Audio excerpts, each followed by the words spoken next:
মোড়লগঞ্জ জেলা অধীন 1 নং তেলিগেট ইউনিয়নের 7 নং ওয়ার্ডের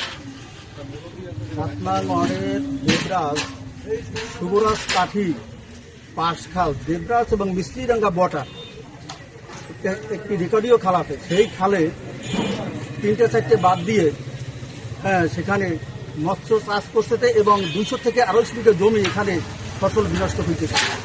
আমরা যারা জমির মালিক আছি তারা দীর্ঘদিন যাবত এইখানে ফসল থেকে আমরা বঞ্চিত।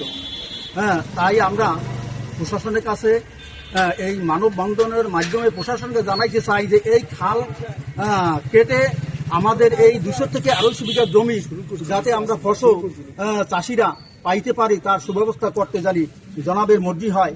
এইটাই আমাদের